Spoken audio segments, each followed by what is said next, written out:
Bonjour à tous, bienvenue dans cette nouvelle vidéo. Aujourd'hui on va parler des nouvelles images de Godzilla vs Kong dans les spots TV qui sont sortis depuis vendredi, et demain 18h on aura la bonne annonce. Je ferai ma réaction bien sûr parce que ça fait depuis un an quoi, donc je me tiens à préparer quand même l'arrivée de cette bonne annonce. Donc je vais vous parler des TV spots qu'on a eu pour le moment. Donc là en première on va parler de la confrontation entre Godzilla et Kong sur le porte-avions. Donc là, on a un Kong qui se penche sur l'eau pour regarder où est-ce qu'il est passé, Godzilla, parce que c'est la première fois qu'il se rend compte qu'il ne connaît pas ce nouveau monde, donc il observe. Et là, il y a Godzilla qui émerge et qui renverse le bateau, donc en poussant un rugissement.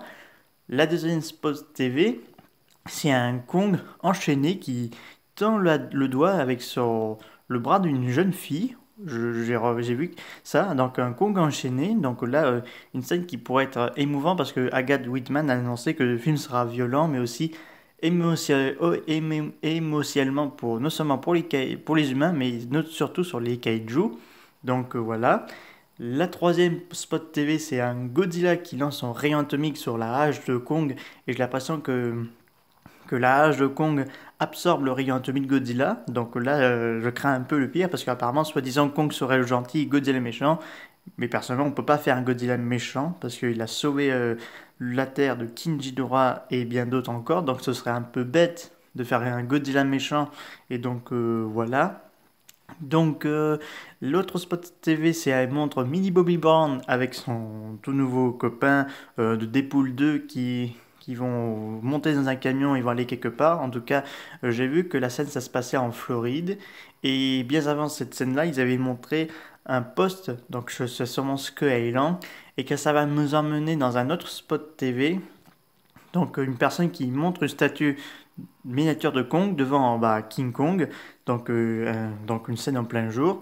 Donc on a notamment des combats de jour, mais aussi des combats assez un peu sombres, mais peut-être pas beaucoup de combats dans les sombres, mais en tout cas ça a l'air génial, c'est très prometteur personnellement parce que je pense que Godzilla vs Kong sera très monstrueux. Il sortira le 17 mars 2021 si tout va bien. Si les salles de cinéma réouvrent en France, mais ça, y a très peu de chances que ça n'y rouvre pas, les cinémas. Donc là, j'ai très hâte de voir ce Godzilla vs Kong. Au moins une bonne annonce, ça me rafraîchirait bien le cerveau.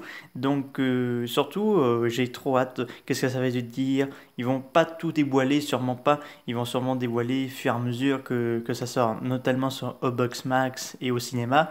Et on a vu l'affiche officiel de Godzilla vs Kong, que je vous mettrai le lien évidemment. Donc j'avoue, j'ai hyper hâte. En tout cas, je suis Team Godzilla. Donc le King of the Monsters affronte le King of Skull Island. Donc là, on va voir non seulement Godzilla, Kong, Mecha Godzilla, Nozuki, alias Warba et Kamazot peut-être. Mais notamment, on pourrait retrouver Mothra et Rodan et les précédents kaiju de Godzilla 2 King of Monster. Et comme je vous avais parlé de la vidéo précédemment, on pourrait avoir un tout nouveau kaiju qu'on n'a jamais vu. Donc je me suis... Alors avec beaucoup d'entre vous, on se dit c'était peut-être Bargan, le destructeur de l'univers et tout ça. Après, je peux me tromper, ça peut être un autre kaiju qu'ils ont inventé chez Warner Bros. Et Legendary, ou un ancien kaiju de la bestiaire d'Atoro qui n'a jamais été utilisé. Donc là, ça promet très très prometteur. C'est la fin de cette vidéo. N'hésitez pas à me dire ça dans les commentaires. Je vous dis au revoir.